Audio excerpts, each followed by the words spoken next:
అన్ని వర్గాల ప్రజల సంక్షేమమే ధ్యేయంగా కాంగ్రెస్ ప్రభుత్వం పనిచేస్తుందని ఎమ్మెల్యే గండ్ర సత్యనారాయణరావు అన్నారు.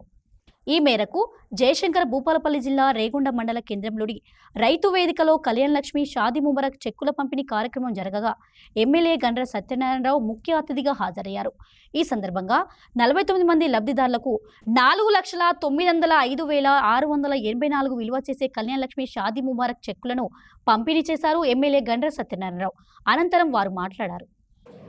ఈ ప్రభుత్వం ఎన్నికైన తర్వాత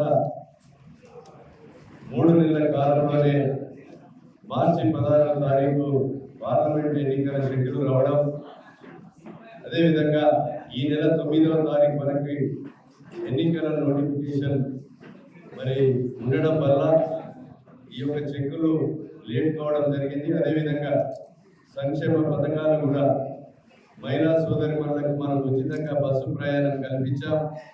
అదేవిధంగా ఈరోజు జీరో కరెంటు బిల్లు వచ్చే విధంగా మనం చెప్పిన మాట అమలు చేశాం. మూడవది, ఇది జీరో బిల్లు కాకుండా 500కి వంట గ్యాస్ సిలిండర్ అందించాం. 10 లక్షల రూపాయలతో ఆరోగ్యశ్రీ పథకాన్ని మీరు ఏ హాస్పిటల్ అయినా ఉచితంగా వైద్యము చేసుకునే కొరకు అందించాం. 5వది, మీకు ఇంకా 4-5 రోజుల్లో నిరుపేదలందరికీ కూడా 3,500 ఇళ్లను, ఊరి గుడిసెలు ఉన్నటువంటి ఇళ్లను కూడా నియోజకవర్గానికి 3,500 చొప్పున 4 లక్షల ఇళ్లను కూడా ఈ ప్రభుత్వం ఇవ్వబోతుంది.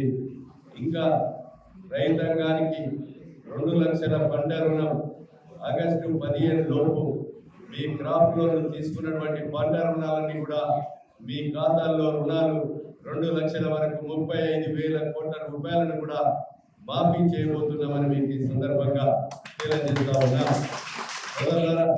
రైతాంగానికి కూడా ఈరోజు పండించిన పంట ఏదైతే ధర కూడా సన్న వడ్లు ఈరోజు దొడ్డు వడ్లు పెడితే ఆ దొడ్డు వడ్లను మనం పండిస్తే కొన్న తర్వాత రేషన్ షాపులకు దొడ్డు బియ్యము ఇంట్లో వండుకోలేక బయటోడు వచ్చి దళారు వచ్చి 5 రూపాయలకు 6 రూపాయలకు కొనుక్కొని 30 రూపాయలకు బయట అమ్ముకోవడం జరుగుతూ ఉంది.